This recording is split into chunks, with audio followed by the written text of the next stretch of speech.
It's not the magic wand. There's no quick fix. The real ceremony starts after the ceremony. How are you going to now integrate this into your life? What are you going to change? What are you willing to let go?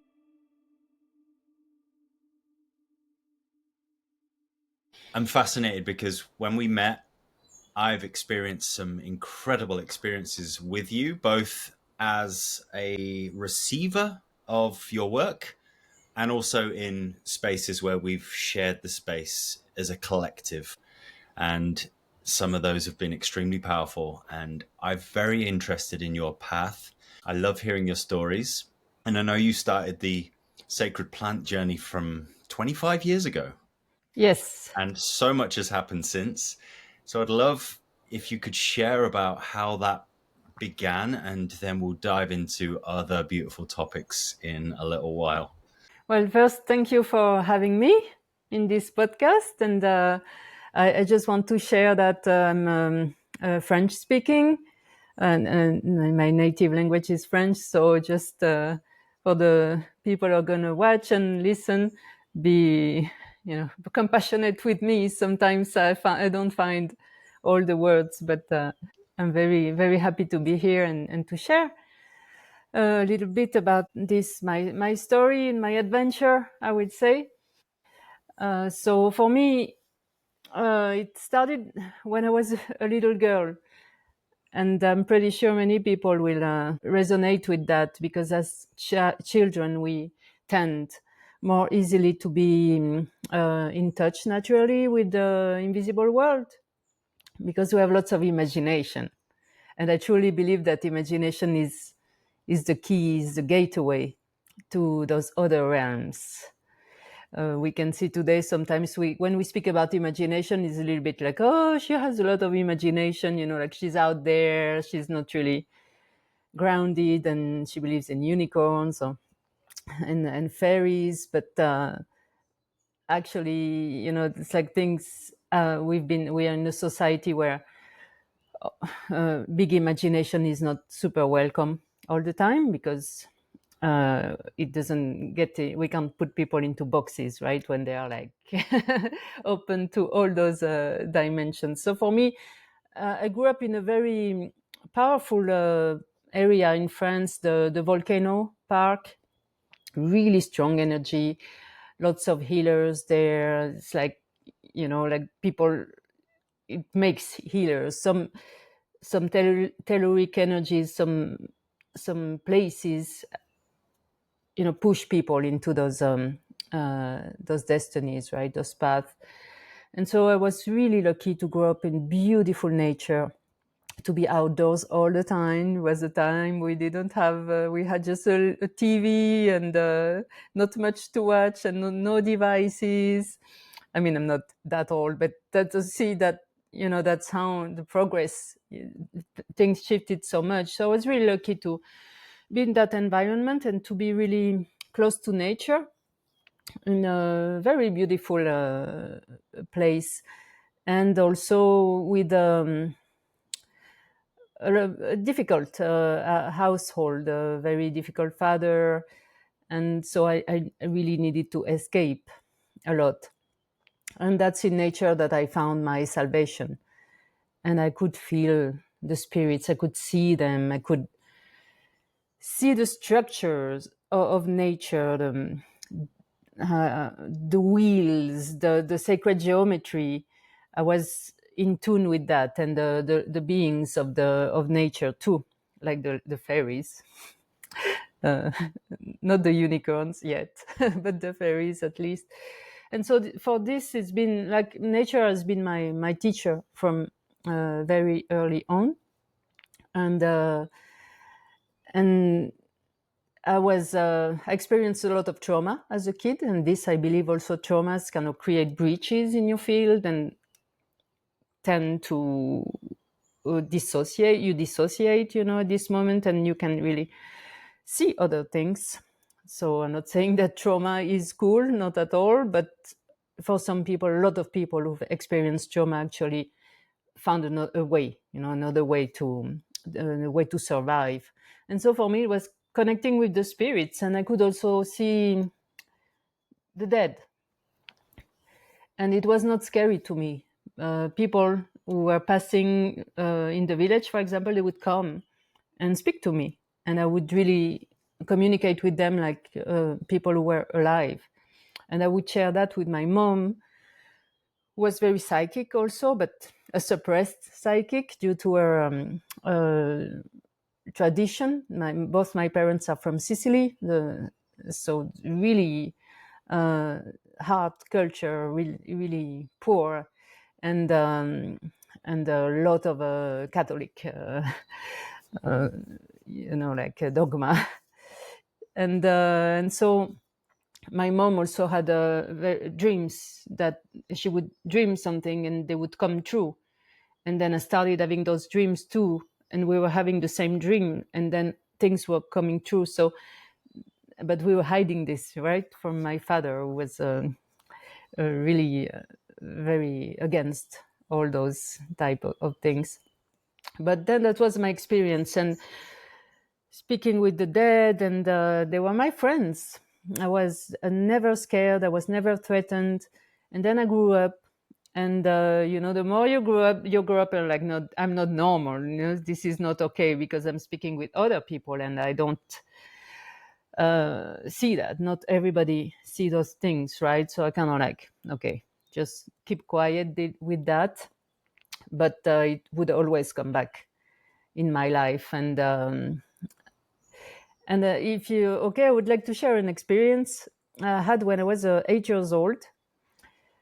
When I was just sitting like in the street, we're playing skateboard, and I was just on my own that day, and I was just sitting there, and I don't know if I went into this kind of like meditation state or trance, but I saw this woman appearing in front of me, and I knew, and an adult woman, and I knew she was me.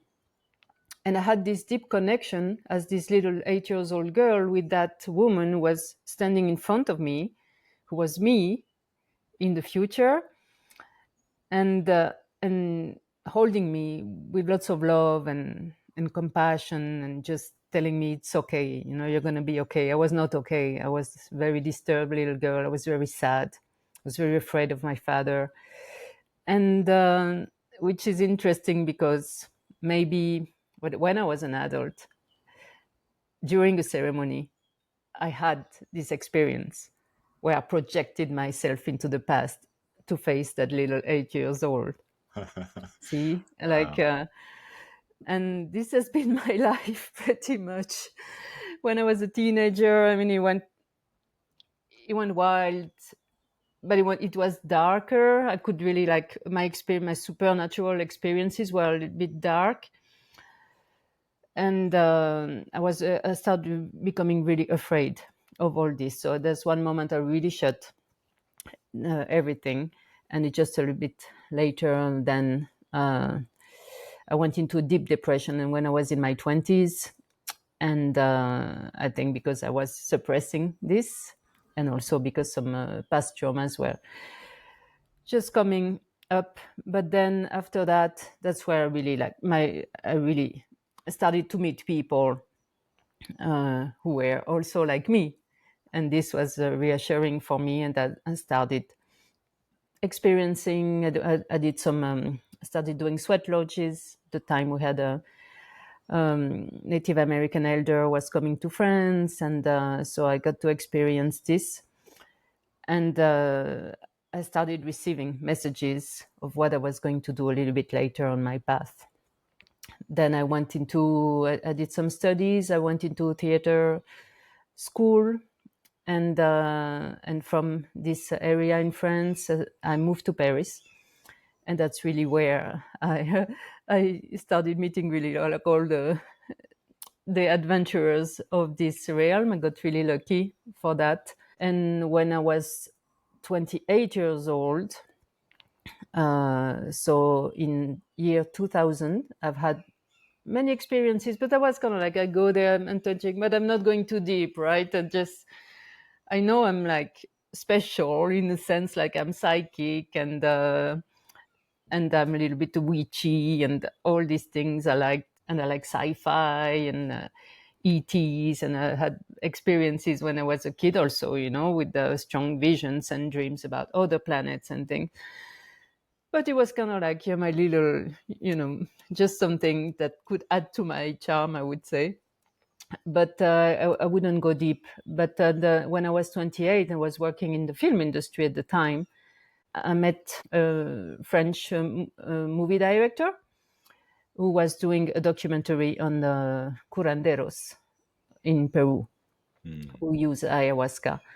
And he brought this shaman over to France. So at the time, ayahuasca was not, nobody knew about it, was not forbidden or anything, right? But it was still, kind of like underground.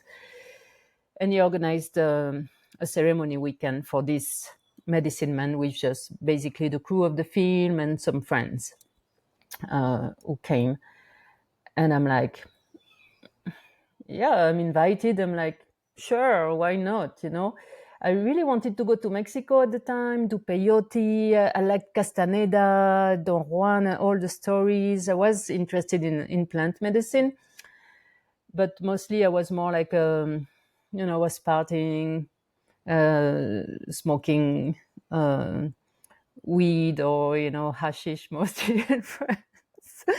And, kind of like trying to drugs here and there, but not really like, into this going deep into addiction either. But still, I was trying looking for something. I know that also a lot of drug users, for example, are really looking for a gateway, for something else. That's why also then the dark side of it is like there's addiction, and then it's hard to go back. And so I did my first ayahuasca ceremony. I didn't even know the name. I didn't know anything about ayahuasca at the time.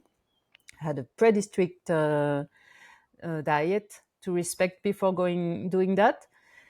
And then I went there and I sat in this ceremony. I saw this little indigenous man from the Shipibo tribe that looked very simple, not a lot of feathers, not like not showing off at all.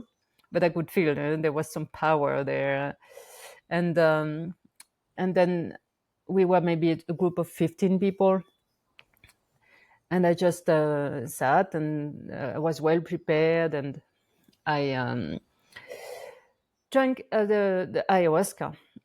And when I drank, that's true, I felt like, I know this. And I know that a lot of people who've done medicine, they can say, it feels familiar. It's a sense of I've been here before, but you can't quite put your finger on how, because in this 3D reality we have not been there, but somehow we're going.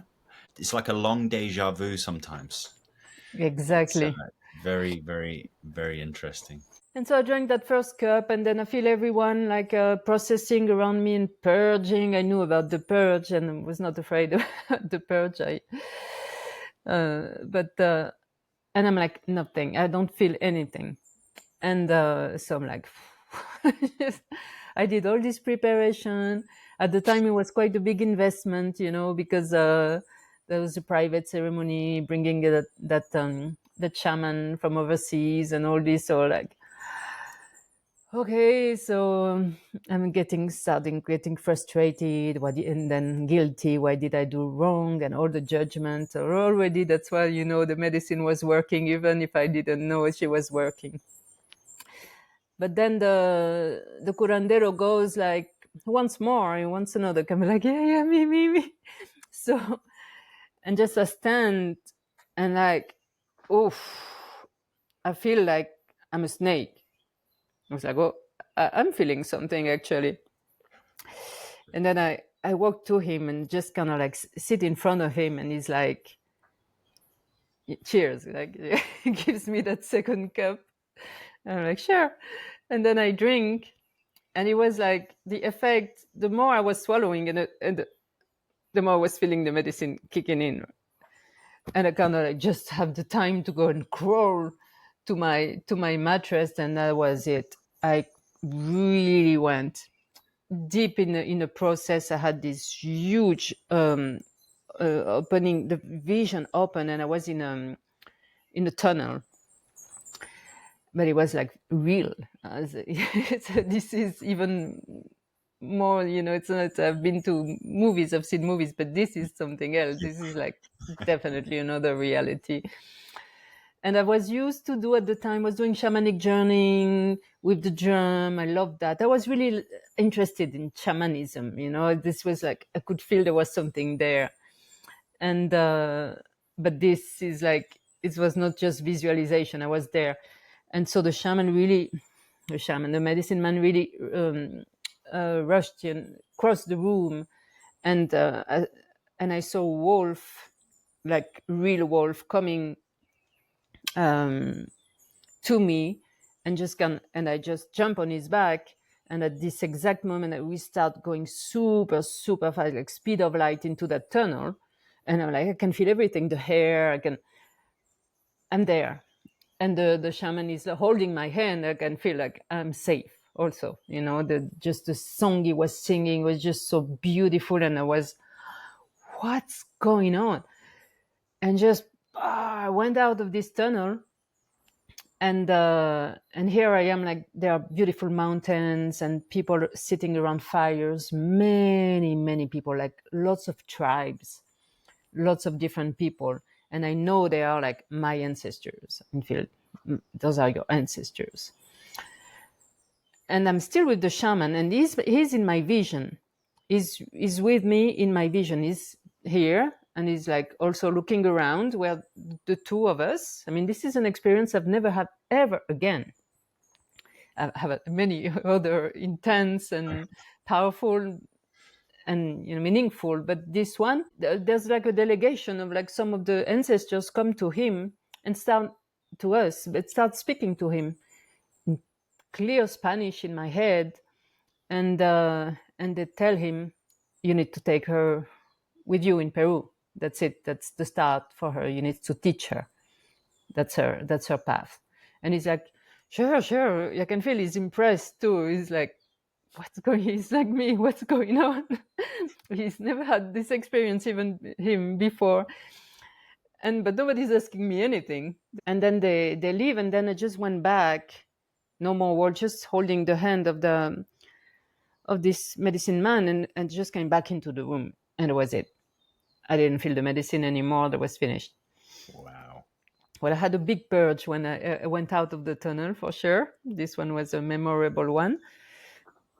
The breakthrough, right? That's how I see the purge also. It's like you start cracking and going through, breaking through the veil. It doesn't have to happen all the time, but this is one of the way we go through. And then I was like, what just happened to me? And he's like, he looks at me and he's like, muchos ancestros. He's like, lots of ancestors. And he said, tomorrow we need to speak, you and I. am like, oh, what's going on?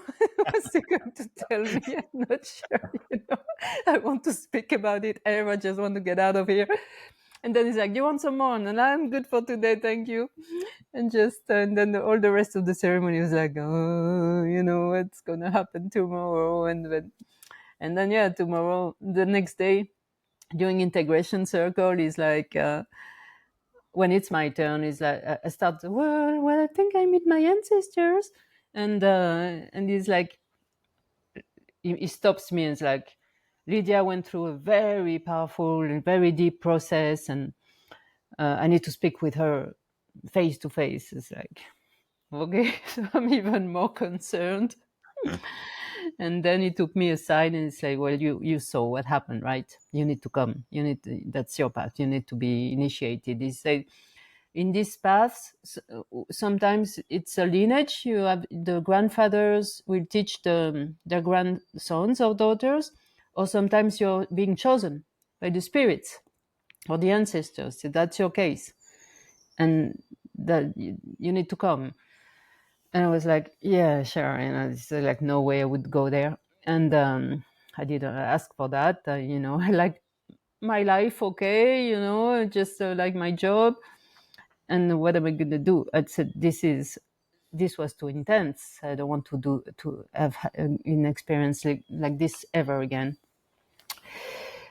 But then, yeah, I guess what happened is that 2 weeks after that, I was walking in the street in Paris, And at 10 a.m. in the morning, I was going to see a doctor actually for a checkup, and some guy just attacked me and beat me up and broke my spine.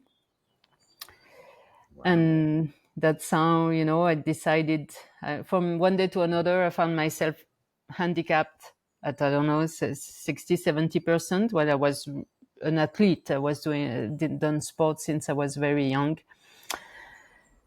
And that's what took me to Peru. I said I didn't want to go into surgery to have metal in my body or whatever. I was not really into uh, modern medicine and in all these things. And so that's where I went to Peru to find that shaman. And that's where it all started for me. I basically spent a lot of time there. I he was not he didn't become my teacher. His dad did.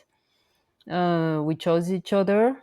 An elder, 82 years old, really strict, really traditional. And so I went through that very intense and traditional training for many years until he passed. And then that's another story. I'm speaking a lot, so just this is my how I met ayahuasca. Beautiful.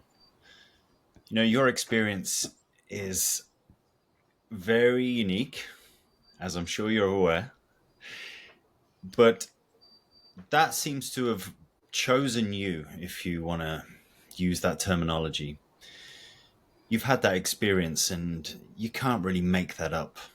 You can't really, it's not for everyone.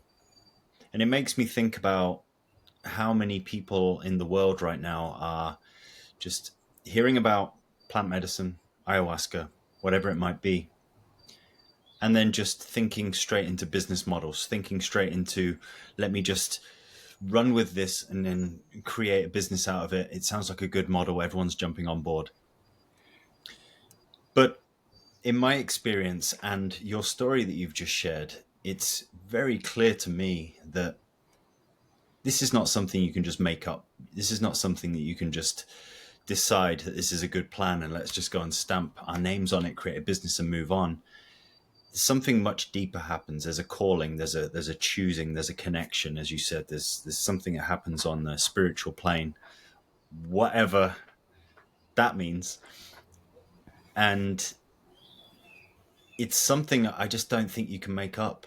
I'd love to hear your perspective on that, because I know that the space you hold is such a very deep and sacred space, and it's impossible for anybody else to replicate what you do and your life experience, not only in this 3D reality, but also wherever else that you have been or are going.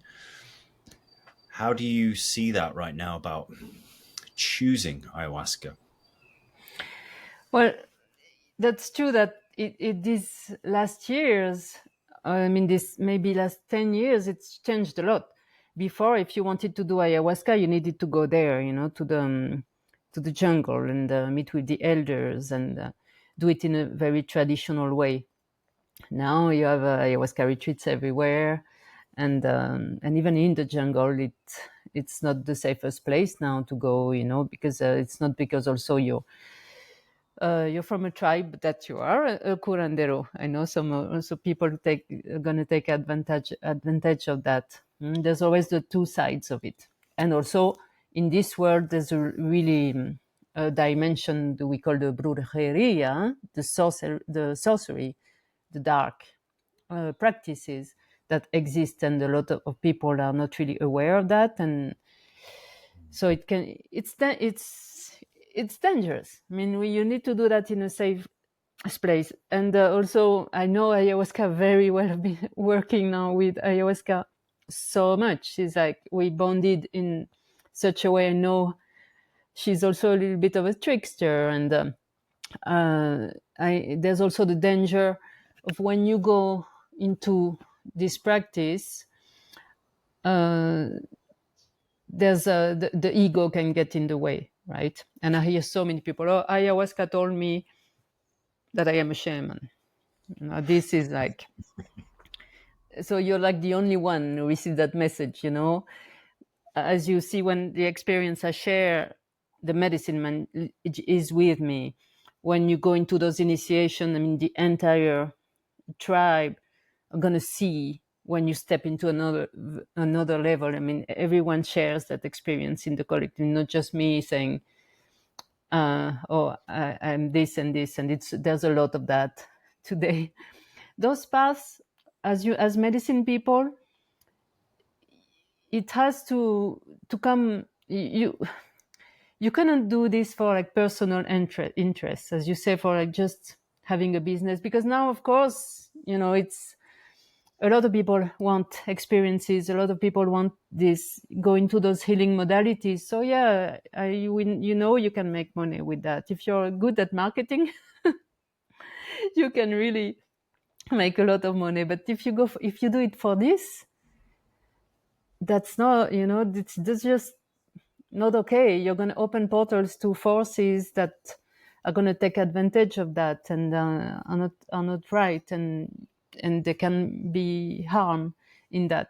It's about you work with the heart, and it's a path where you learn initiation after initiation. I mean, challenges after challenges, because it's really hard. The way I was trained is really hard. And how many times I thought I was going to die for real. I almost died. I got very sick, and people die. Those medicine people in the jungle, they die. They have battles with each other. They kill each other. I mean, that's the reality of it.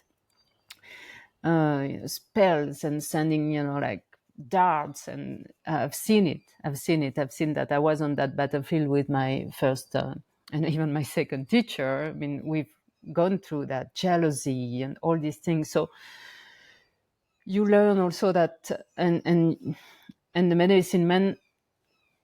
You remember the movie Matrix, and they say if you die in the Matrix, you die in this reality.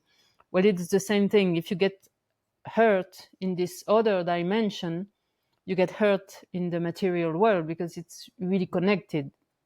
The experience is no different, and there, and being a medicine person in this realm, it's very, there's a lot of risk. And my first teacher was telling me, when you go to ceremony, you have a chance you'll never come out alive. He told me from the start, it's a battle, it's a war. And even now, because I'm more evolved in the path, I don't really see that kind of like duality, the battle and the war. It's more like it's dense, but still it's a dance. You dance with the fire, right? Still, you can get burned. So, and now, and many people think, oh, yeah, just I'm going to serve medicine, and there's no risk. And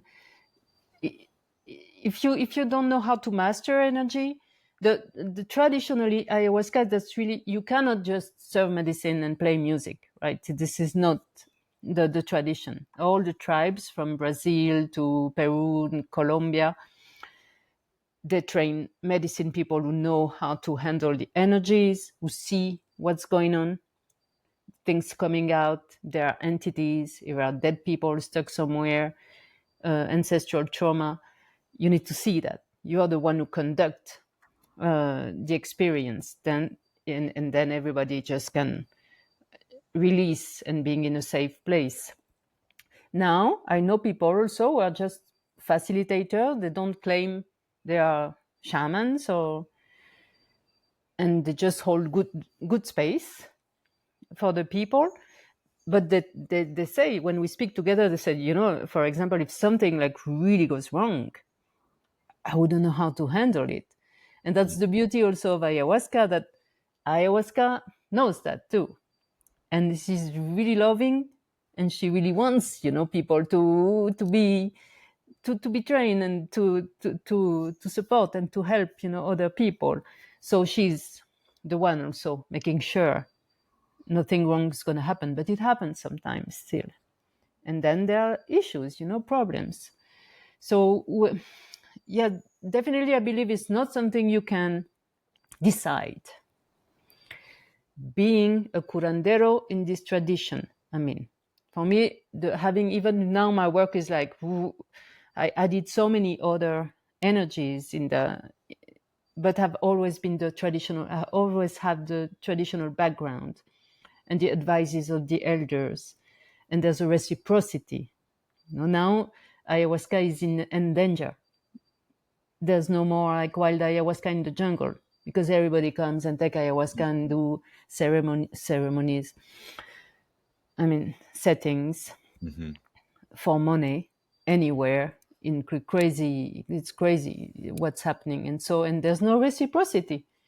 There's no giving back to the tribe who has been the guardian of this tradition for like 6,000 years. And so for all these people, yeah, be careful. Yes, I see a lot of people self-proclaiming, themselves and serving ayahuasca because it's a trend, and they know they're gonna have, because the people don't really care who they're gonna sit with. They want to sit with ayahuasca.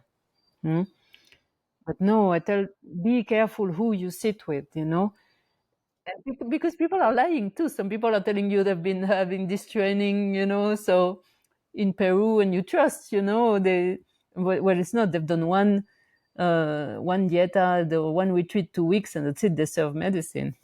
This is an important conversation because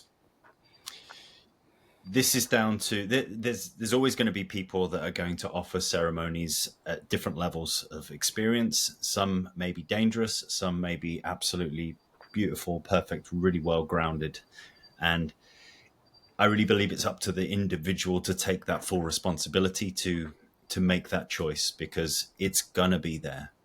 And so we got to take real inventory of what's happening with our emotions and our energy when we think about that.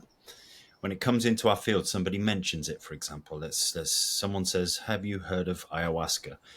And then you want to do it. For me, it was about 4 years since I first heard of it and then actually sat.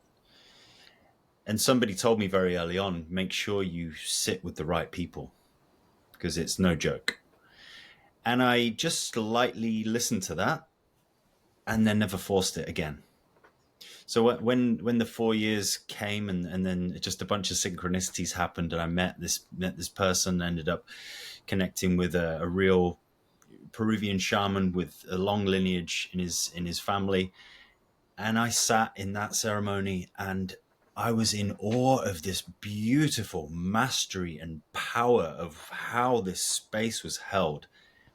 I'd never seen purpose so clear in my life. This man had, this was his purpose, among other things, of course, but this space holding, and I was just in awe watching him and enjoying that space. So luckily for me, I listened to my intuition and never forced the journey, and just allowed it to happen when it was supposed to happen, because it's not for everyone either. So it doesn't mean you have to do it just because someone says it's cool. Mm. But I was very happy to have had that experience, because instantly I realized the importance of that space, and that you can't just host it in your garage around the corner and just invite a bunch of friends around and have a few beers and have some ayahuasca ceremony. It's not cool. It's not going to work. So that is really important, but it really takes the individual to take that full responsibility, because you may have these feelings of emotion of this quick fix, this hope, this fear of missing out kind of energy, So really take that on board and really make sure you speak to friends, speak to other facilitators, make sure that whoever you're sitting with is respected, and that you know what you're getting yourself into, because there's a lot of stuff that can happen. We don't know what's going to happen, and that very much the experience that you have when you're when you're in the medicine is really truly really, I don't know anything about anything. It opens your mind so much that you just can't even explain in words what it's like through there. And so yeah, take it easy, take it with deep responsibility. And But humility, it's very humbling, and somehow some people manage to get out of it like some way more ego than than when before they came in, you know. Because also the medicine, what we need to know with ayahuasca is she's, for her, free will is important. If you don't really want to go see your shadows, go into all those blind spots, if you don't want to change, she won't force you, and she would let you go into your ego and then, you know, a power trip of whatever. She doesn't care. That's not her responsibility. As you are saying, that's the responsibility of the person doing it. So a lot of people have been doing, like, I know people have been doing ayahuasca for 15 years. They got worse, really, you know. They didn't become better people at all. And because they haven't done the work. So it's like, oh, I had a great purge tonight, but then, and go back into your life and fall into the same patterns, and then things you're like the reincarnation of Isis. So all these things, you know, because you receive, there's a lot of projection too.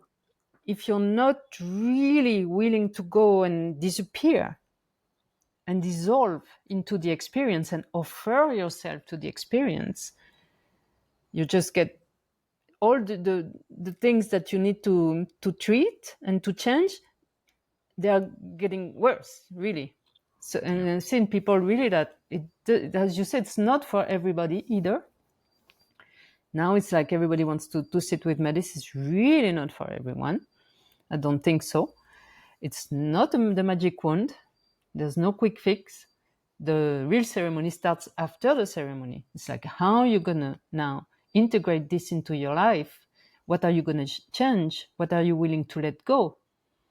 You know, because it's also the way I see it, and in the work that the ceremonies I conduct and the work I offer, it's a lot about transmuting the beliefs, you know, because we've been conditioned to believe this about ourselves first, you know, and then about the world. Being willing to change everything. Maybe you don't have to change everything, but being willing to accept that this belief you've had all your life is maybe not the right belief for you. Maybe it's not true. Just having that open mind can change a lot when you approach in these kind of practices, you know. And that's why the indigenous people, it's easier for them because they don't have, you know, all these the society, the religion, all those things that have been brainwashing people for centuries.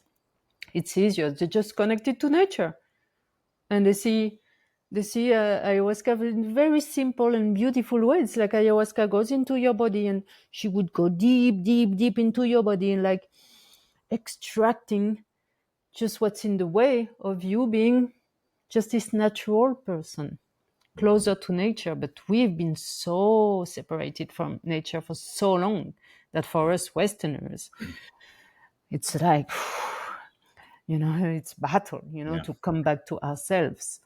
And this, so if you do ayahuasca just in the super then capitalistic way, you know, and I use now ayahuasca to flourish in the capitalistic world, I think, you know, no, you didn't get it, you know, there's just something's wrong here.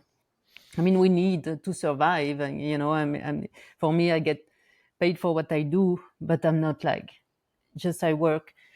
I know I give a lot, so I'm not like working like crazy or really focused on some retreats or always small groups. Just get what I need to live.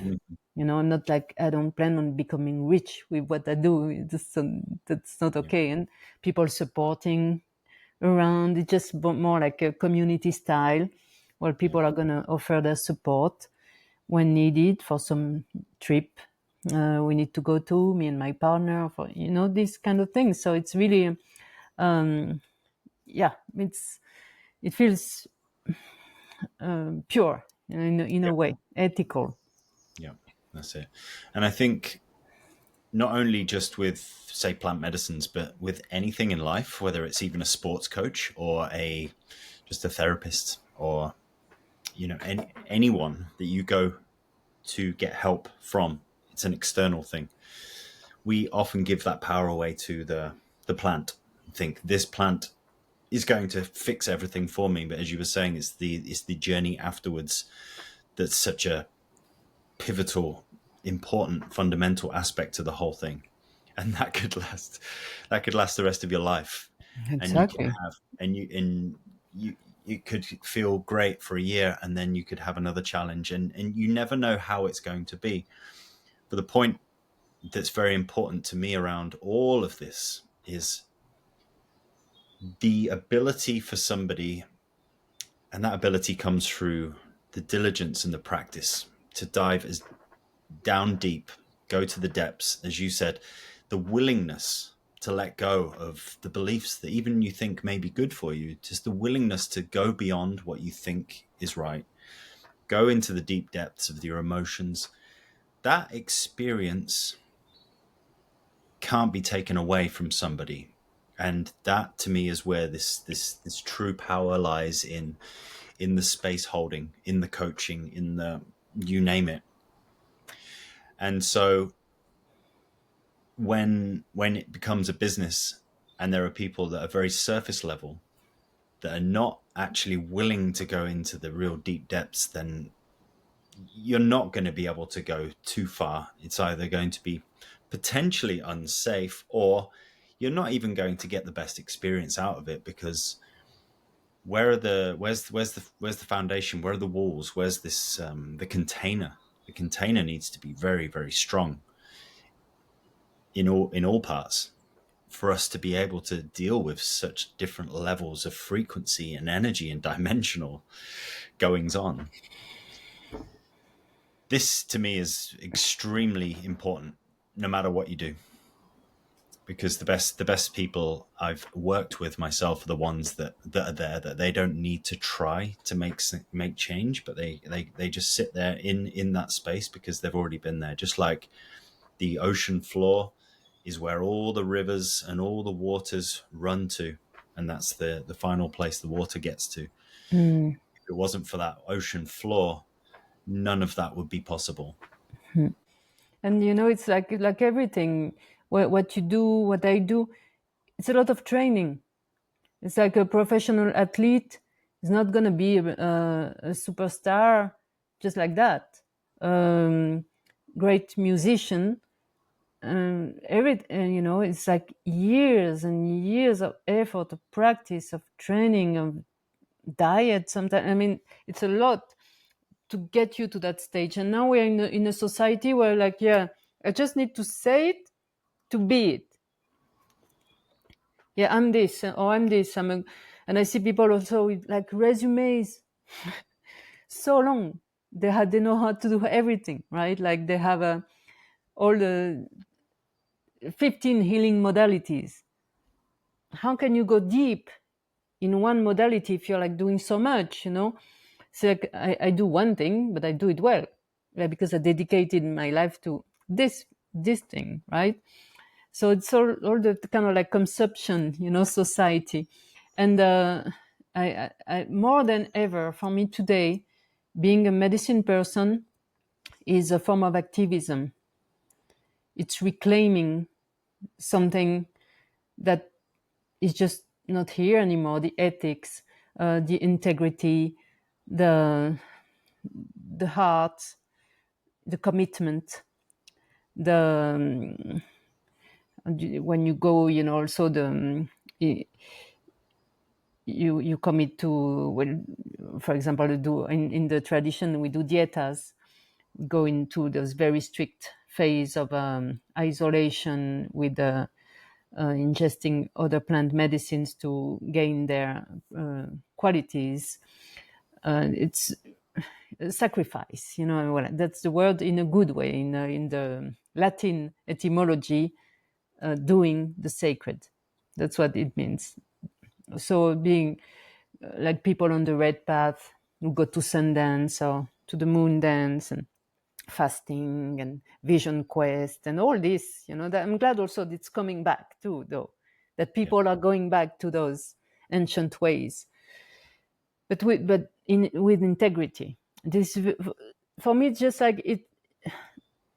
the cultural appropriation around this is is crazy. How people can like take those very ancient practices and make them their own, like, and this, like, again, most of the time white people, so I'm one of them, right? But I totally don't, I no, this is not my path. I know I'm not appropriating anything. My elders at the Shipibo, they could testify.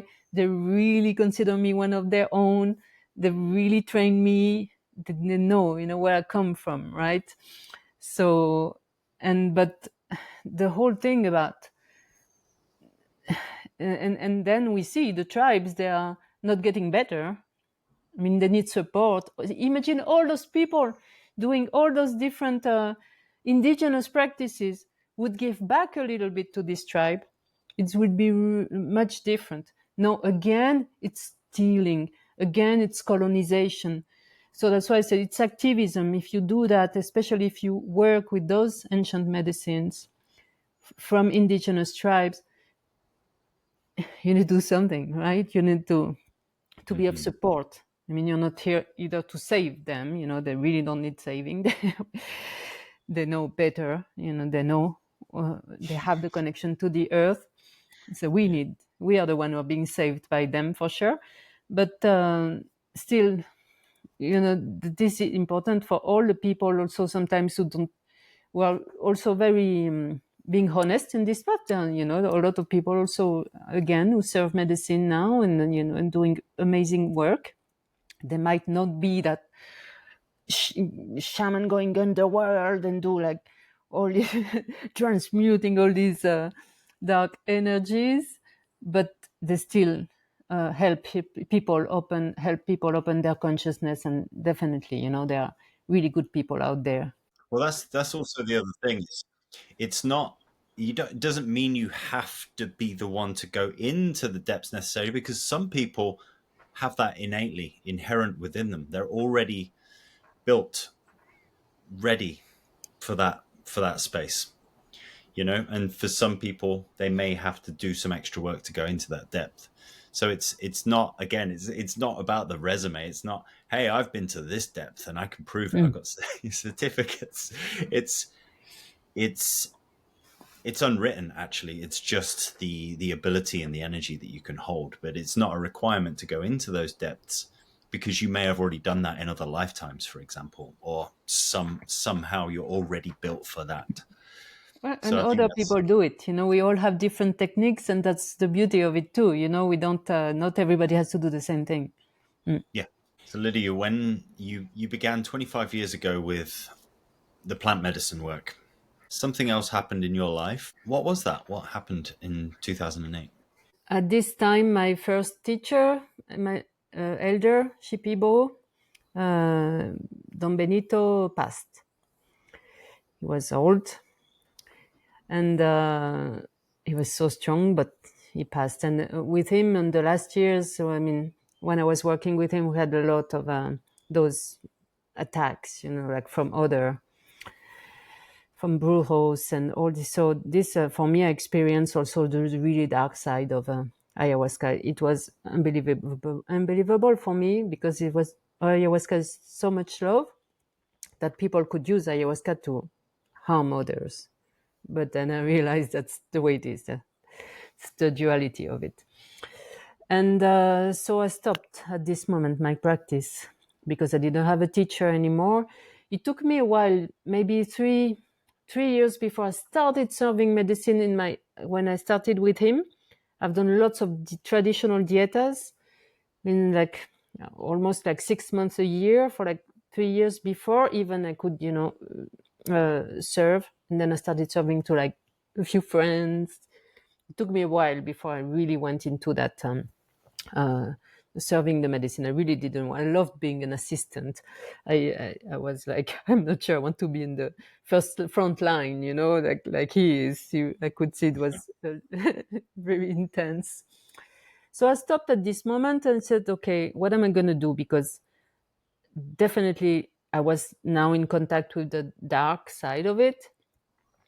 I didn't want to to move forward on my own without supervision, without somebody who can advise me, who can supervise my dietas and give me the transmissions, right, and protect me, because I got sick, and I mean it was really really intense. And so at this time I started to learn more about the sacred geometry, the Merkaba, um, the ascended masters, what now we call a bit the new age thing, like angels and um, and really lovely. I really started to connect with all those things, and maybe saying, maybe that's it. I don't need, I'm not gonna work with ayahuasca anymore. Even this, all those shamans, all those maestros I meet in the jungle are like, that is your path and you're going to go far with that. And like, maybe not, I'm not sure I want to be in that. It's difficult. And it was difficult. And then I started, so I met someone who was working with the Merkaba and gave me an activation, a Merkaba activation. And this has been for me like a really powerful experience. And before we go into that, could you share just briefly just the overview of what that actually means, the Merkaba activation? Because some people might not understand the specifics of what that is. Could you explain the process just very basically?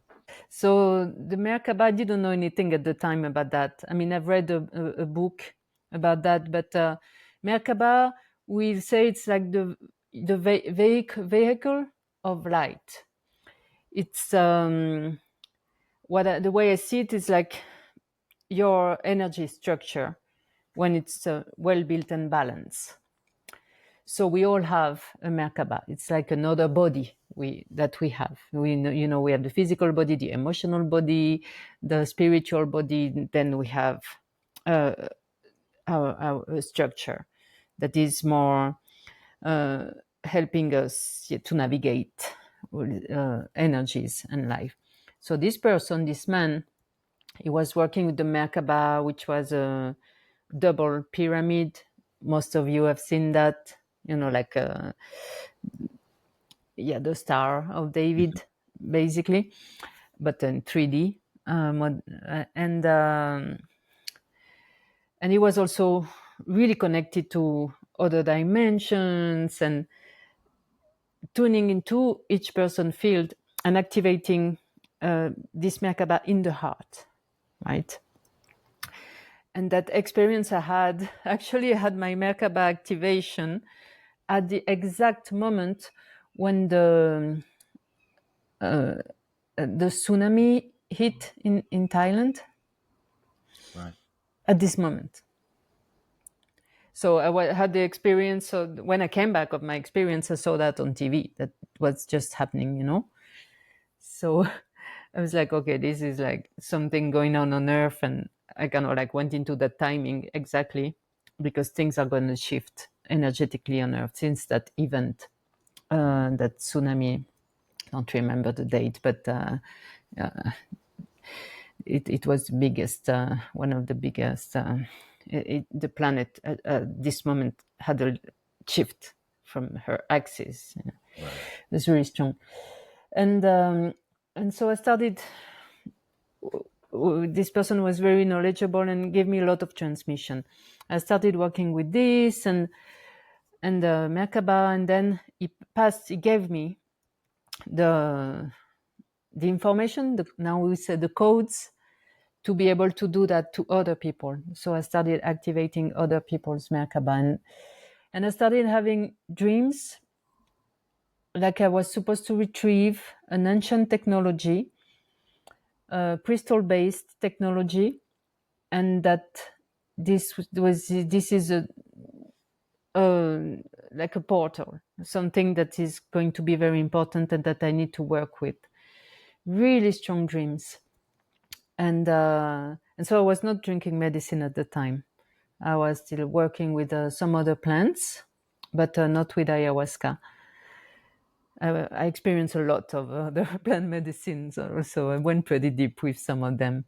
I had a really crazy adventure with all my ayahuasca. I got married. I got a divorce. Was in debt. I had a lot of um, financial issues. It's been hard. Not only the jungle initiation with all the intensity and working on me too, because when I went there, I realized I was not okay at all. I had so many things to heal, right? That's how also you learn. It's by healing yourself first.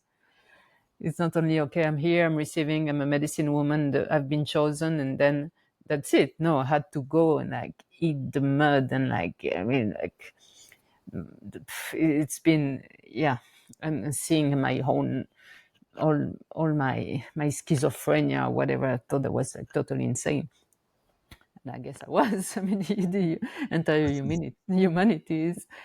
And then I had this experience one night. I was in my bed, and all of a sudden I'm in the dark, and I see like hands. I mean, with my eyes open, no substances, right? I just kind of like hands, like human-sized hands, everywhere in the room around me, like glowing in the dark, right? It's Mm. not scary. It's neutral. It's not really like friendly either. I mean, just kind of like time stops something, and kind of like okay. And those hands come and some touching me, and and then this energy, kind of like sacred geometry symbol, comes in front of me and starts speaking to me in a language I didn't understand, but telepathically somehow understood, and said, "Okay, now this is time.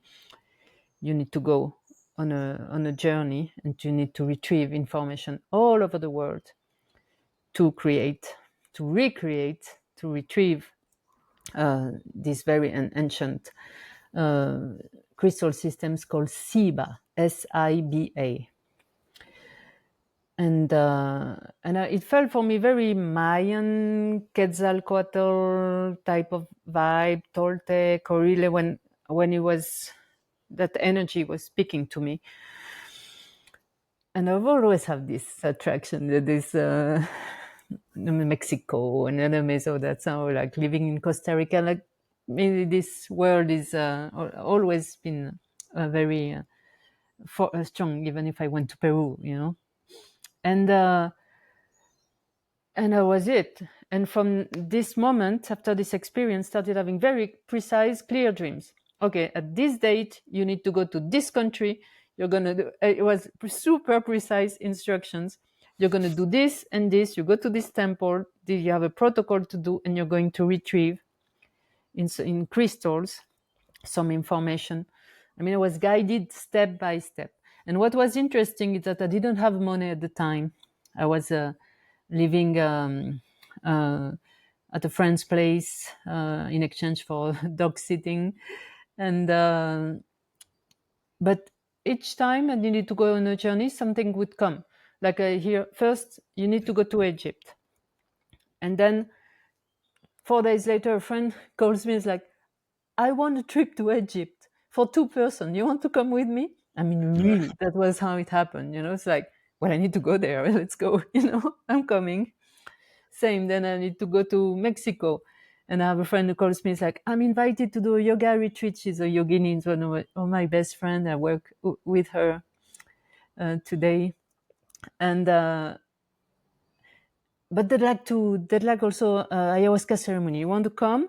So I'm like, ooh, okay. So I have the opportunity to go to Mexico so I can go retrieve my my precious informations, but I need to serve medicine. So medicine is calling me. So that's also how I went back to medicine. But then it was, and then at one point, so each time I was retrieving this information, I had little crystals who were kind of. It's really tech. I love the earth tech. Mm. I'm really bad. I'm not a geek at all with like computers, but in the Mhm. invisible world, like, this super geek. All these programmings, and I can see it all. I know how it works. I can work with them, and sometimes I'd like to be a little bit more knowledgeable here, but that we can't be anything, everything. And so I was I would go to the place. I have a specific time, specific day. I would be there. I would always go as two. I had always someone with me. Could even be someone I meet in the way if I'm traveling alone, right? Sometimes I would travel with a friend. Always had the money coming for that, for my trips. I always totally organized by the universe. It was amazing. I was like, and I would go into this place. It can be the most touristic place on earth. At the moment I'm there, nobody's there. We're just two. I have like 10, 15 minutes to do my thing. I have a ritual. I would be totally guided. I would just not, like I knew, it was in me. Mm. And I would have the wind start blowing each time, everywhere in the world at this moment, really think something opening and then like a download. Ooh, like I'm plugged with my little crystals and I'm like receiving this information. Then I'm like, okay, I have this. What do I do with this? I come back and then it was really like strong. It's like it was all disorganized. Like I was filled with this information and not knowing what to do. Did you have conscious awareness of what this information was, or was it just arrive in a big package and that was the confusion? You almost had to weave your way through and piece it together to make understandable to you. Is that am I Yes, understanding? exactly. It was especially the first time. Then I knew exactly what to do, but it was Yeah. like this big package. Mm. Then I knew that I had to do traditional dieta as we do. So this really strict, very eating very little without salt, like we do with the medicine plants in Peru for the initiation. And I understood that having that background of its tradition was really what I needed to integrate SIBA. If I didn't have the traditional ayahuasca background, I couldn't do it. I couldn't retrieve it. Always the way. Yeah. Your life journey, all the steps along the way, and it starts to make sense when you look back. I love that so much. Yeah. And so the way the Jetta was kind of like compressing this information in me. And so then I had it. And then I had another ritual to do. So it would take time, like weeks and months, to program this information into a set of crystals. Several weeks I retrieved with really precise measurements. I knew exactly how to do all that. It was a very precise ritual to do. And I was like this each time. And then I would go on another journey. It took 10 years in total. But the system was efficient after the first programming. I could start working Right. with the system. And same, I learned how to do the ritual. I didn't have any teachers for that. It was just really, then I found out that it was one being I call my first ancestor who created the system a long time ago. And then it was transmitted to some person in the lineage that could hold it and retrieve it at very specific time of the transition shifts on this planet. So then there are a lot of different techniques in the same system that I need to learn. So that's why when the people, everything, it takes time. I see also a lot of people like, oh, I received these codes and that's it, have a technique or I do the. It, things need to be grounded and held. It's not like of course things are accelerating and now more and more people are activating their gifts. But even if you have amazing gifts, you still need to learn how to use them. And this takes time Mm-hmm. and energy. And sometimes it's not easy, and sometimes you want to give up. And Yeah, for sure. so For that's sure. my crystal grid now is really powerful. It's connected to all traditions, all those ancient traditions that have been everywhere in the world, and even to Bhutan. And and so it's like a multi traditional device, uh, time traveling to go and explore the origin. So very about the origin, always taking us back to the origin, to the beginning, because that's how it's like going back in a loop like this. That's how we can break through and open new portals. Right. And then with all those practices and techniques from all those ancient traditions, it's like having different keys, access keys, when we do the work in the ceremony, or even without. We don't need to be with medicine to work with SIBA. Definitely more powerful with medicine. SIBA will always be the one leading the ceremony, and Right. ayahuasca just goes through the portal she opens, and then we can go and work on what I call these limitative programmings, that are like all those beliefs and all those ancestral traumas, and that everything that's preventing us to know who we truly are, and dismantling this system, which is the opposite of the Merkaba. It's not a vehicle of light. It's like a big, old, rusty, uh, and heavy kind type of architecture. And Very that's alien type. Yeah, and that rusty old architecture, is that's what's being cleaned and cleared up. That's what's kind of running the show so deeply in the background. exactly. We often wonder, why on earth are all these patterns keep showing up in my life? And of course, in many cases, we can work on them through different processes and ways to reprogram our mind. But there are some aspects that are so deep within the collective field. And am I understanding that correctly? Because when you work with people, it works on a collective level. Everything that I work with as well, it works on a collective level. Always. Everything does. But there's that awareness that if someone's ready and willing to dive in and experience and do that work, go to those depths, go to those places and really experience it and have the willing, then we're actually reprogramming the quantum field and taking out some of the distortional programming that's happened in those spaces. I'd love for you to tell me more about that from your experience when you are doing that work. Yeah. So as you say, every time one person is going to reprogram something, it's going to work in the field, right? Everything we do has an impact in the field, uh, which is beautiful, because really we are all one. and uh, and so that's why the key to evolution is here, is the work we do on ourselves.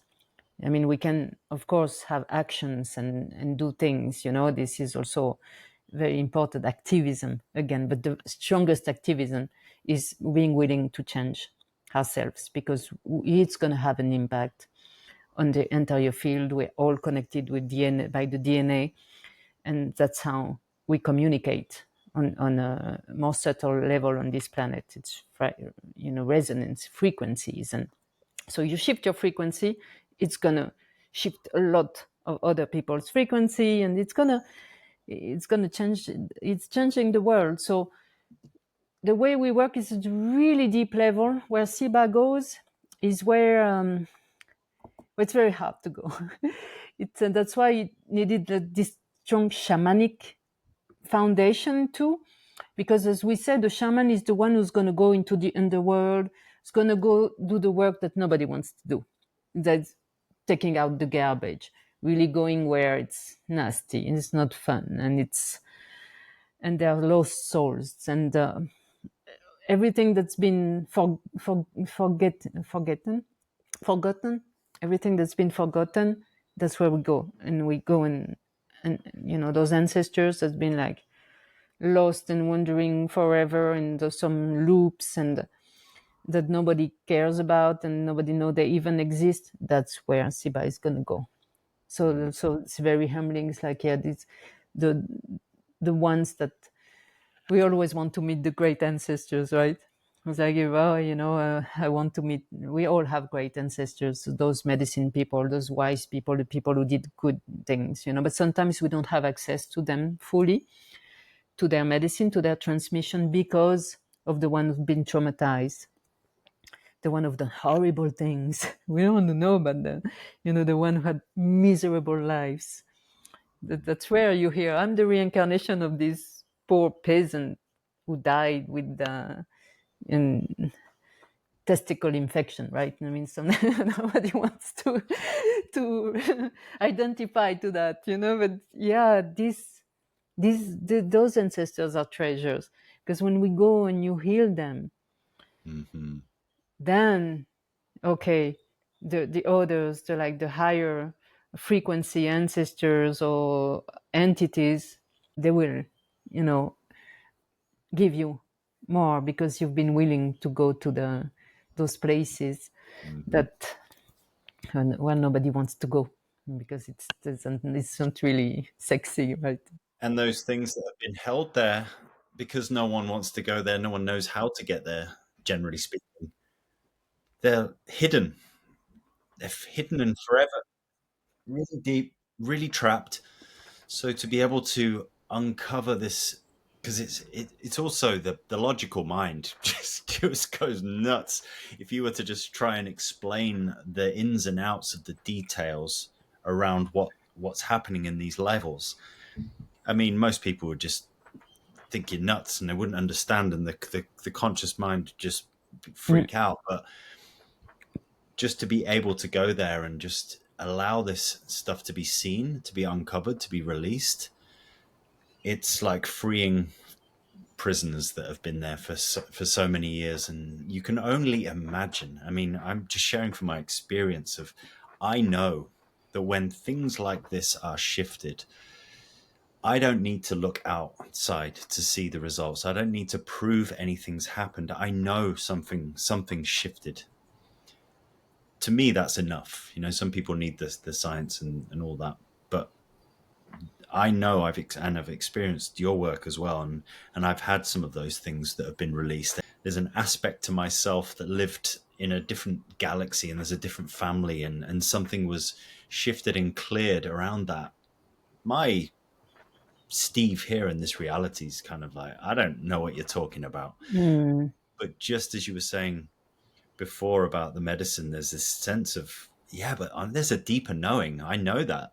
This feels familiar. That story makes a lot of sense. And now it's been freed and seen, because we would never get there logically thinking. So it's so beautiful. And then you just know it opens up something and builds a much deeper trust and a more powerful energy system. And that, again, it's not just me, that it shifts for a lot of people. Where does SIBA come from? It's yeah, this is not something I'm really comfortable to share, the whole story of it, because I want to write about it. So I'm gonna don't want to spoil too much. Mm-hmm. Perfect. But basically, what you understand at one point is that the time really does not exist. The linear time is also a construction of this false matrix, or wetico, how you call it, that system that programs us to be lesser human beings, right? So that's very interesting, because for me, it's like, what I know historically is SIBA would have been created in the civilization of Lemuria. Um, the way I saw basically how it's been made, but it felt also like how, when I tried to wrap my head around it, how someone who created this, let's say maybe 14,000 years ago, could know that me in 2008 would go and retrieve the species that she's been hiding all over the world. How? And that's where you see that actually there's no time. It's just like all in at once. And sometimes I have those experiences where I see this this great ancestor and her friends working with all these DNA codes and having this high knowledge of genetics that is way more advanced than where we can be right now, right? As science. because they were masters of time and space too, so they could really work directly into the field, and it's like instantaneous, right? It's very hard to explain, kind of, when I have those experiences. Yeah. It's not really linear story, but then I saw that other women in the, and some men too, but in the lineage were also holding this. It's been transmitted, but not in a like linear way. Really, it's like it went.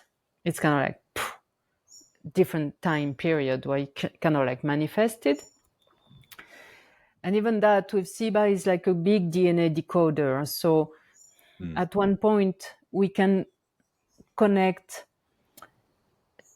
basically to any lineage if we want. And some people are really willing to do the work. They will be given more responsibility by who I believe is our creator, Mother Nature, Pachamama, Goddess Gaia. So that's why it's the beauty of it. Some people, they can from a day to another, all of a sudden embody some frequency, some energy, because they're willing to do to work with it, right? And some other people are just like, they can have more capacities, innate things, Yeah. but they are lazy. They won't do it. We are being given, because we are really one. So I know that, for example, when I journey with SIBA in the ceremony, I can connect with all the information that's in SIBA, any tradition.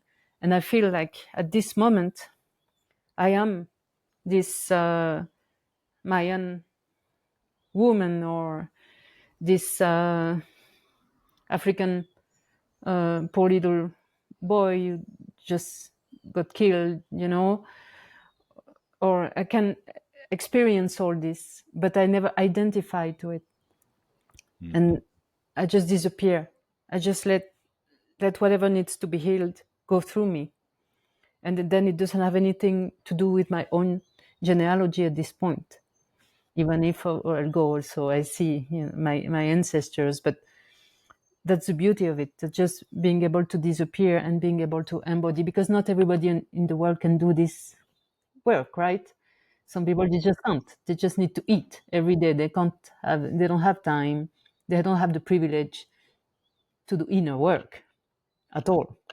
So we have like, there's a minority of people right now who can do this work. So that's how I believe Gaia's consciousness works. She will give us, okay, do that, do it. And the more you take, the more you're able to take. And for me, this is like really the feminine energy can welcome everything. Sometimes I receive so much, it's like, oh, she gives like buckets, it's like, take this. I'm like, okay, it's just like transmuting all these energies and all these different beings of so many timelines and so many traditions. Like, I'm gonna explode, right? Mm-hmm. But no, it just kind of, okay, give me more, give me more, give me more. I can do it. I can do it. So and then all the people that be part of the circle too, so much. Like when I was working on you, or or I don't know if it was me, or my partner was working on you at Yeah. this moment, but we In the were like, space. yeah, we can feel, and Mm-hmm. you, so much, so many stories, so many narratives coming through you. You have your main ancestral narrative that needs to be transmuted for you, because you need that transmutation in your life now. What you need to do after, but still your body is being used in a good way Mm-hmm. to transmute so many other things, because your DNA, again, at the end, we are all one big family. We are all connected, to everything. And so SIBA does that. She takes those roots, so she can connect us to so many different traditions. And when we have a resonance, this is good. That we're going to integrate some of those medicines in us, to be able then to be of, when you are in service, to help others. It's just something that is really close to you. It will print. Hmm. And same with transmutation. So it's like it's really high technology, of the earth, this planet. We don't know how it works. Hmm. Just so many layers, so many dimensions. And so even like experiencing it, it's like really hard sometimes to describe it, because my intellect can't comprehend. And I'm not trying to, because or else it will, I will lose my mind.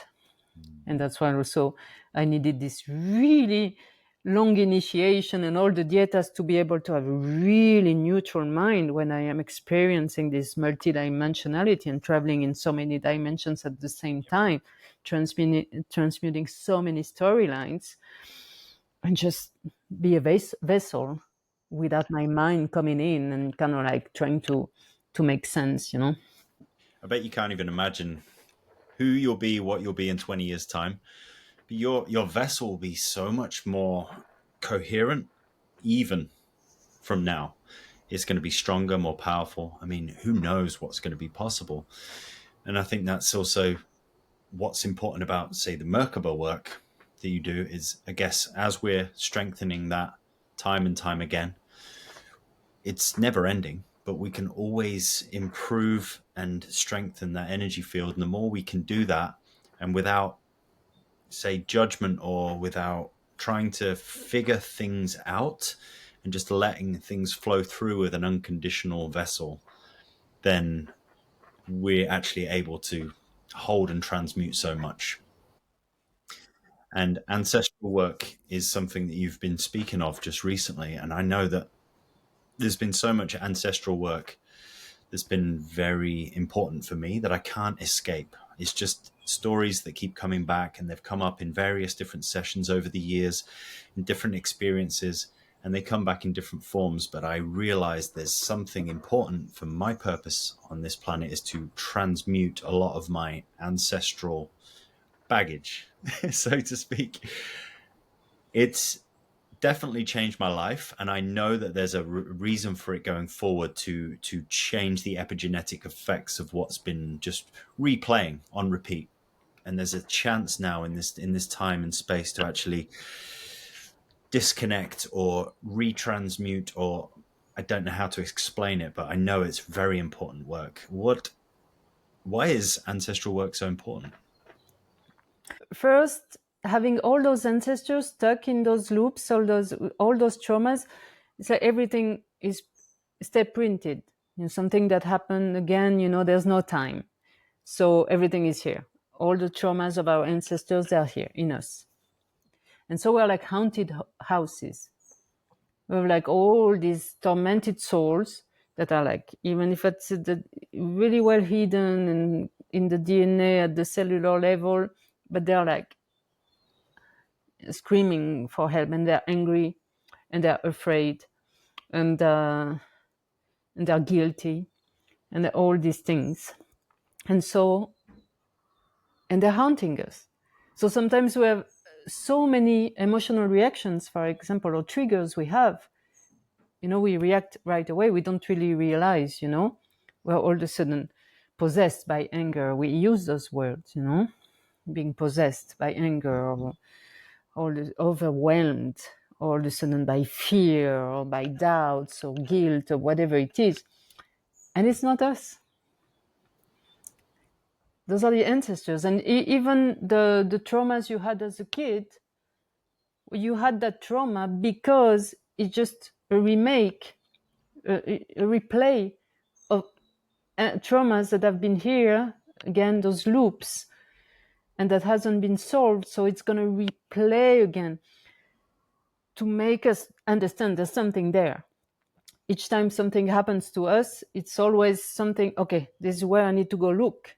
Why is this accident happening to me? Why is this trauma happened in my life? Doesn't mean that it's okay, having trauma, because it's always delicate to say like we manifest everything that's happening to us, because we're like, why, I didn't do anything. So it's not like we manifest because we're like masochist. But there's something in our field that's definitely calling in a trauma, or an accident or something, and also for the good things, works also for the good things, right? And so when you have this ancestor stuck here somewhere in this emotional scenario, replaying its story, it emits a frequency out of you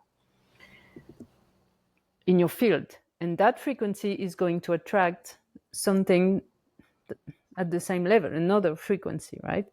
Yeah. And that's where then you're going to have, there's problem. It can be a physical, it can be a disease, it can be a relationship problem that comes over and over, problem at your job, whatever, emotions that you can't control, whatever it is. The way I see it, the source is in the stuck memories of ancestor in our field, in our DNA. And so when we go and heal that, well, the frequency or transmute. So the way we work is also we're storytellers. I say we with my partner, because we do the work with SIBA and the medicine. It's we are storytellers. So the ancestors are gonna speak to us. They were ancestors whisperers. They come and they're like, tell us the story. Okay, this happened to me, and I did this. Really, like we really hear, and we see, and we hear, and we share that with the person who come, for example, for the session, and just pieces, so the person can like, oh, all of a sudden it comes to consciousness. Something that has been unconscious in the subconscious comes to the consciousness, and this is where the ancestor can kind of like rise, and then we become the vessel for healing this ancestor. We take the responsibility for our ancestors' wounds. This is really important, because so much we say, oh, I'm not responsible for what my ancestors did, It's not my fault, why should I pay now in this life for something that happened in my ancestries? Yeah, it's good to take responsibility, because they can't do it anymore. They're the only one, we can break now those patterns. And by doing this, you're freeing yourself, you're freeing everybody in your field, in your family, and you're freeing the lineage, and think of also the children coming after you. That's it. They won't have to deal with that. So it's like the hero, all of a sudden, the hero's quest. I'm not the victim anymore, like, oh, I'm having all those problems because I'm all these traumas in the no. Okay, I'm gonna go in my hero's quest and rebuild my myth, my personal myth, because we are built with all those ancient myths, and we have our own, and we can also be one of those mythological character, right? And play this game. And the goddess Gaia, she loves it. She communicates with myth. She communicates with the archetype. That's how she works. And so when we heal those ancestors, we tell the story, and then SIBA in the field will rewrite the story. Not the way I decide, not the way the person receiving the session decide, the way that is the best for rebringing balance into the lineage, into the field, and free once for all this memory, and retrieve the good out of it, and open more portals to retrieving more personal medicines, as I like to say. So it's beautiful. It's very poetic. It's like you rewrite your own story, your own myth. Everybody's happy at the end. Everybody. So that's really cool to take responsibility to go and heal the ancestors. I really love to do that, and to experience that, and to see then how it changes. Then all of a sudden, you have real changes in your life. Sometimes it takes a little bit of integration, but you're not overwhelmed by that anger anymore. You don't have this fear anymore. You don't have this stupid thing happening, always in your relationships. It changes, really. So and everybody's win. It's a big win for everyone. So that's worth it to go do that. And I really believe that when we do that, then we go and we can heal many, many other narratives, because again, not everybody can do it, has the opportunity to do it. And then at the end, that's how there can be this balance and this unity again, by removing all those emotional layers that are our ancestors and are haunting us. We'll make it. I mean, it's tough. It's a hard time right now. It's like the opposite. It's like division and catastrophe and wars, and it's what's happening in the world. But I really believe that we are reaching a peak, and you've experienced that in ceremony too, and we experienced that something gets really, really, really intense. And it's like the low frequency energies are so intense. And then that's when it shifts, and that's when we open the portals and the breakthrough happens. And I believe we are here at this moment in humanity right now. It's a big ceremony. A big ceremony. Yeah, that's one way of putting it. That's exactly it, right? You were just saying, I mean, if you look out at what's on the media, it's on what's on telly. I mean, it's pretty obvious to most of us these days that you can't believe what you see on the news. And that is the fear.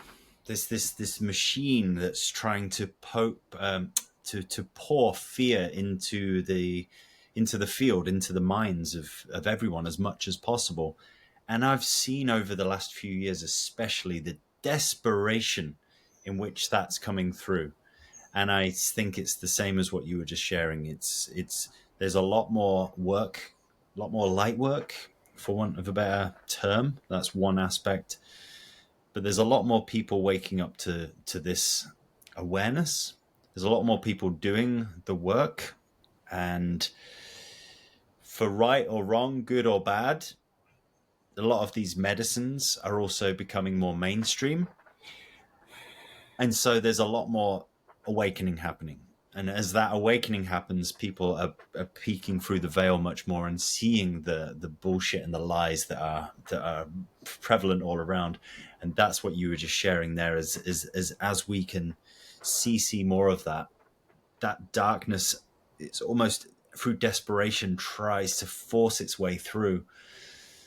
But as long as we're able to maintain our integrity in that space of light and with love, and not even pointing fingers and blaming that darkness, because that's also part of us. It's all integrated, not to run away from it, to allow it all.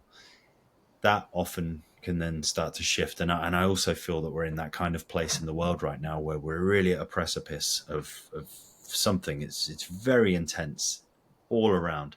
What shifts do you see in the world right now, and how can we navigate it? What's happening in the world? I mean, just a reflection of what we are, right?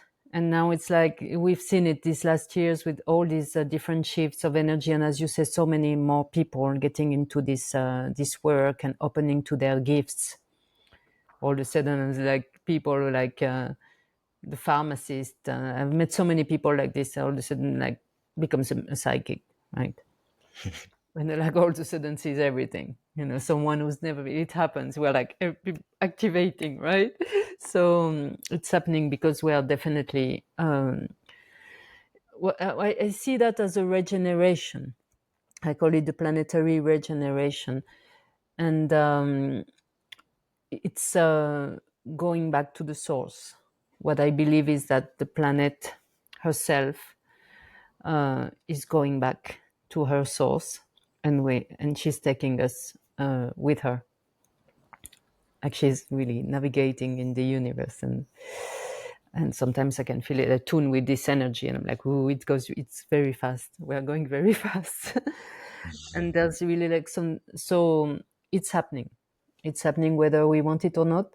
We are totally part of this planet, and then that's why for me I don't have to look for any other deity, creator. I'm made out of soil and stardust, and just like planets and this consciousness in the universe, the source. And so it has to be. Things are being unveiled now.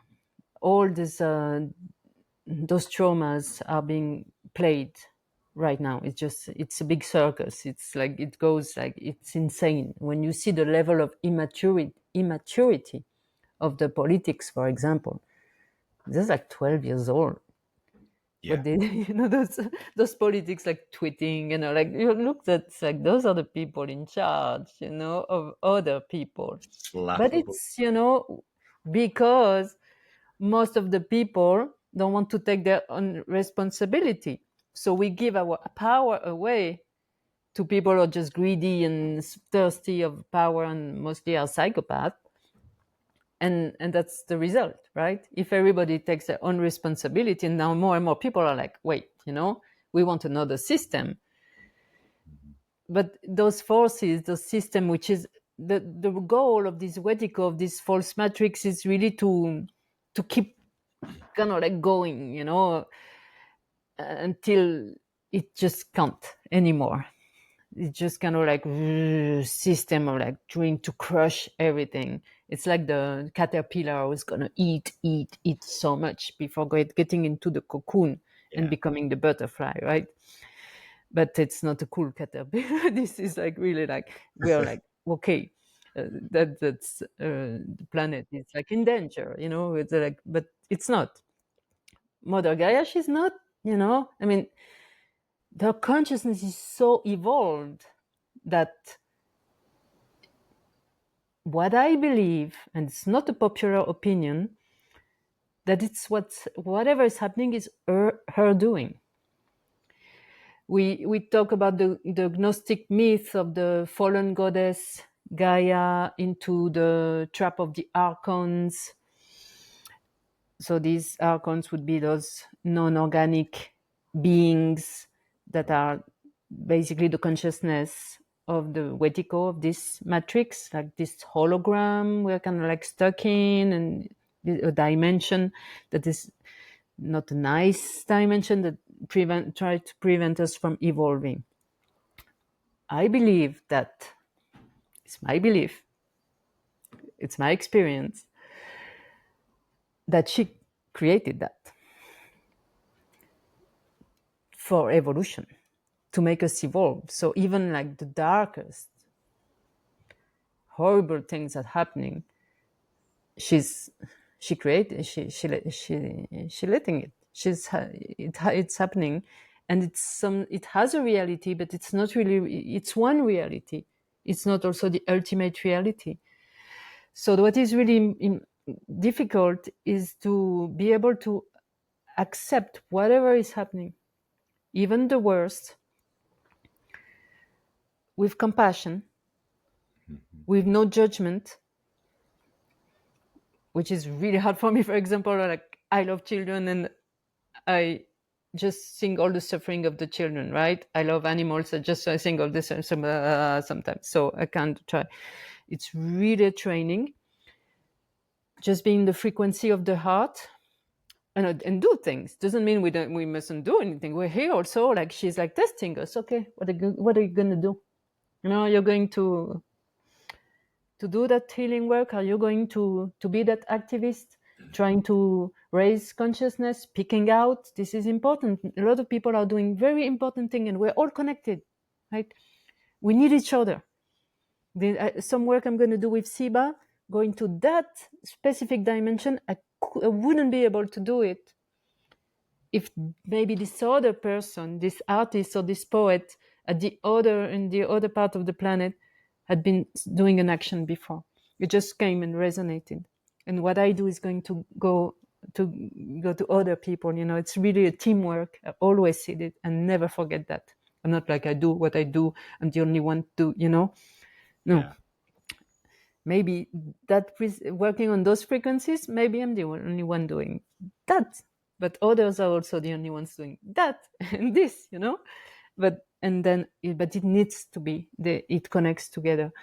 So what I see is like accepting that whatever is happening right now, it is part of our evolution. There's nothing that is higher than the consciousness of those eons, those creators of universes, those gods and goddesses, can say, who create all this. And so they know exactly what they do. They don't get trapped. Because it's like, again, I see the patriarchy going, the poor goddess Gaia. She fell and she got trapped again. This poor woman, she didn't know better, you know. I was like, no, no, no, no, no. This high feminine consciousness, she didn't get trapped. She knows exactly what she's doing. She's known for forever, and we need to go through, like, experience the worst again, like in the ceremony before the breakthrough and before we get to this higher dimension. So my advice is really, I know we get sad, I know it's sad, and we're like, what can I do? You know, sometimes you things, you feel helpless when you see people like victims of wars or genocides, and you can't awake everyone, right? So the only thing you can do is yourself again, and find your tribe, and pray to the fire. Prayer is really powerful. Praying every day, and then not asking, you know, things for it, just like praying for uplifting yourself always, and do the best you can in your community. Really connect with the community, connect with nature, protect the nature wherever you are. And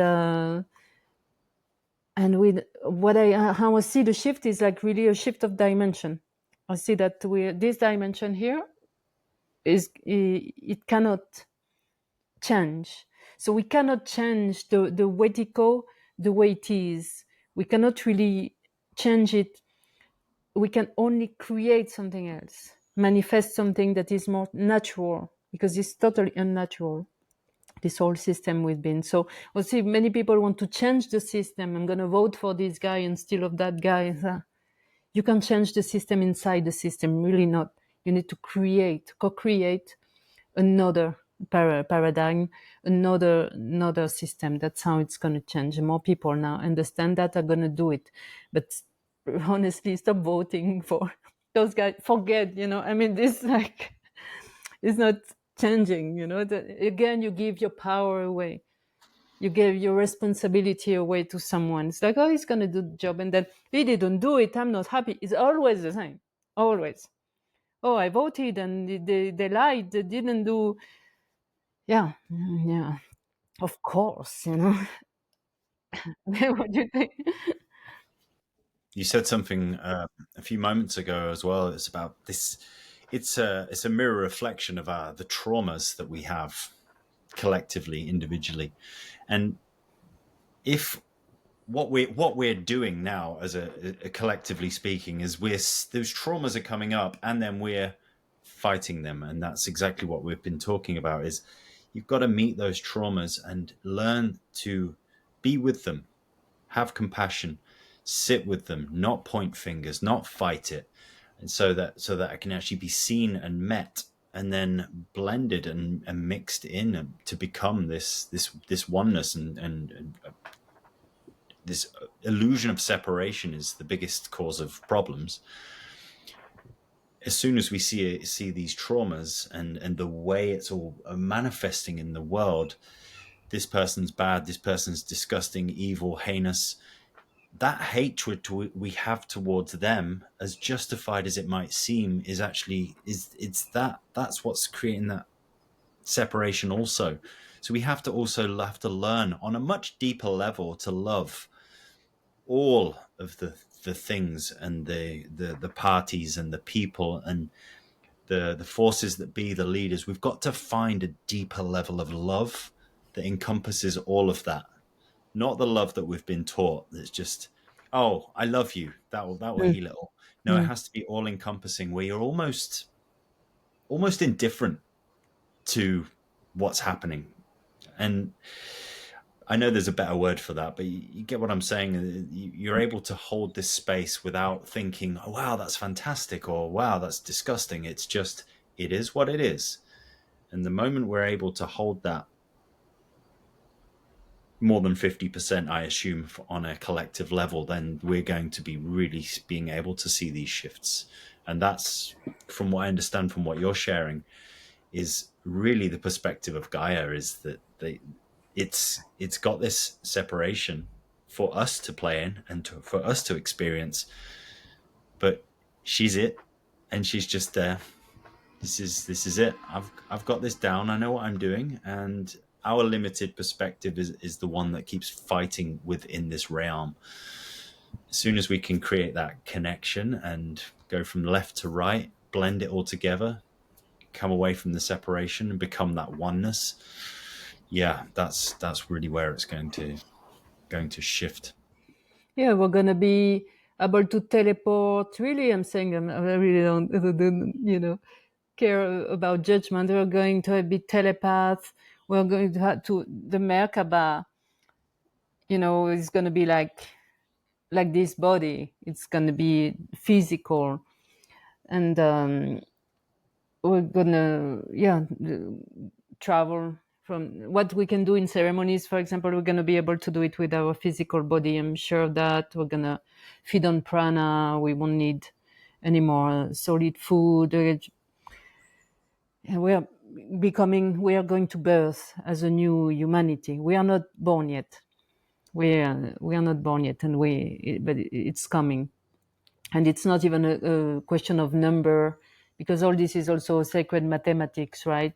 Even if someone was like, oh, everyone needs to make it, it's not, we are one too. It's again, maybe there will be less people on the planet, and or it will be a lot, and still we will know how to share, the energies, free energies, all this that we've been envisioning. It's gonna happen because we are creators, because our creator made us creators. And so also it's important to focus on that now, and not on the negative, even if, again, for me, like, activism is really different from political commitment. Again, there's some work to do. We are now building it, and some things definitely we can things the positive, supporting the positive more than trying to destroy the negative.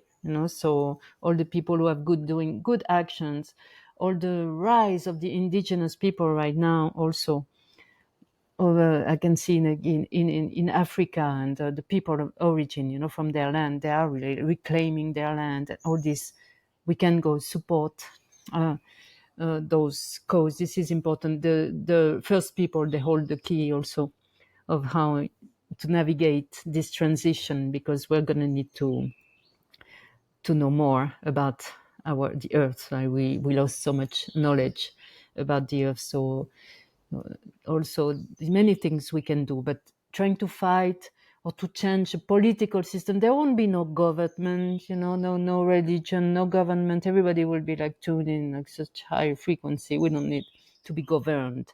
We'll be sovereign beings, sovereign human beings. So just keep that vision. And find what is your essence, something that it's kind of, purpose doesn't have to be this giant massive thing that we often think of. It's kind of been programmed into thinking we have to have these huge, massive, big purposes, but it's all relative. As you were just sharing there, in this collective consciousness field, find that thing that you do that's natural to you, that you can't get away from, and focus on that. Doesn't mean you can't have all the other funs and joys of life as well, but just focus on that, because that is so powerful and important to the grander scheme of things. We're all little pieces and cogs in a car, the vehicle, and if we all just take care of our pieces and parts, then we are making a difference, even if we're not meeting people physically around the planet and wherever else. We're making a shift to the general field. And so, yeah, it's a reminder to just remember that purpose doesn't have to be this giant, massive thing, and just find and realize that it's valuable. Those little things, those little shifts, those the courage to go inwards, the courage to overcome some of the challenges that we have, and just bring a little bit more balance and peace into our lives. That is making a bigger shift than we can ever even comprehend. And I think it's more important to do it now than ever before. And realize how much we are unique. We are each, we have like this specific texture and color and frequency, and that's the difference that makes us so powerful, because we are one, and at the same time we are different. And nowadays it's like we judge everything that's different. I see, especially social media is, if I go on social media, anything you say, you're going to be judged for it. Anything. And because then you're whatever, and you're different, you're being judged. And everybody's like, I'm the right, my beliefs are the right ones. And so no, this is the end of it. Don't engage with that. Just like really create your own dimension in this. Now we can create our own dimensions and manifest what we need. And It's that uniqueness that makes it amazing that no one else can deal with. That's why it's so important to own who you are. And how do we find that? Go on, uncover all these layers and just let go of all this ancestral layering and become more of who we are, of our divine selves, the Merkaba. Now do you have the Merkaba available, or do people have to go live, meet you in person to experience that? Do you have the recordings, the meditations? so the original Merkaba, because then I received my first Merkaba, and then when I was living in Sinai with the Bedouins in Egypt, I received the original Merkaba, which is one of the technique of SIBA. So this is different. It's not the double pyramid shape. It's a different structure. It looks more like the Metatron's cube. For those who know, you can check that Metatron, tetrahedron, tetrahedron, whatever. And so this is like an activation on three centers: the heart, the third eye, and the root chakra, that we only do live. So we can do it online sometimes, and we can do it with actual groups of people. We did the biggest one. You were there at Envision Festival in Costa Rica 2 years ago. We were Yeah. like, in 2 days we've done twice, and it was almost more than 500 people. It was the biggest we've ever done. It was really powerful. And so this we have offers. We do that sometimes online. Again, the Merkaba is really, we receive the dates. It's not something I can do like this. It's always like, it's connected to the timings. It's connected to the Merkaba of the center of the earth. So we offer those online. Go maybe register on my website with a newsletter, or I advise that on Instagram too. I'm not super yet. I'm really getting into the. I receive help for that.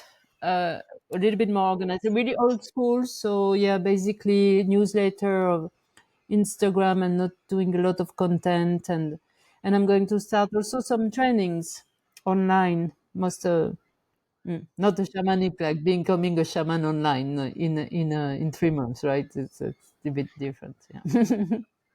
How can people, what are the specific websites, Instagram? How can people sign up for your newsletter? Yeah, on the website. What is the website? You can sign on the www.sibaterma.com. Terma means esoteric treasure in Tibetan. It's been one of the what I believe SIBA is, this esoteric treasure that needed to be retrieved. Amazing. So they can find information about the online activations, the in-person Merkaba experiences, Yes, newsletter, and also find you on Instagram. on Instagram, and have also a Telegram channel where Okay, I put great. some info. We can put all Yeah. those details in the description below as Great. well. Thank you so And much. any more events? Because I know you host other events. Have you got other events coming up this year? Yeah, so we have most of the time we do retreats. So we do retreats in Costa Rica, or sometimes we travel. So for this year, there's one retreat where we still have some space available. It's a women's retreat. Sorry, guys. And Well, it's good for us too, because as the women do their work, it also benefits the masculine. Likewise, other way around. So we're all good. it's really, really beautiful retreat. It's only for 8 women. It's we really also very careful how, whose women we take, the alchemy of the group. It's really well prepared. That includes also two. It's 5 days with two ayahuasca ceremonies with SIBA, back to back, and personal treatments, because that's how we do. I didn't say, but during the ceremonies we do one-on-one treatments Yeah. to go deep and into the ancestral narratives. Still, yeah, same. You can just find me on a write me an email, or if for information through the website, or DM me on Instagram. Yeah. Go and reach out, and Because yeah, then we have other if you feel retreats. the call, because obviously there's, if anyone is listening to this and they feel that energy, just jump on it, because you can have a conversation and figure out if it's going to be the right flow and in divine alignment. I've met many of those women who have been through that. They rave about it so much, and hopefully you've got some videos and testimonials available as well, so other people can go and check it out. Because yeah, Yes. it sounds like I would love to have a version of like that for men as well, because it sounds incredible. Thank you. Yes, we'll find the testimonials on my partner, my Tish, with whom I do those retreats. So on her website also we can put the link to. Okay, amazing. I'll add those links. Thank you so much for your time, Lydia. Can't Well, wait to thank see you you in so person much. It again. was really lovely and enjoyed.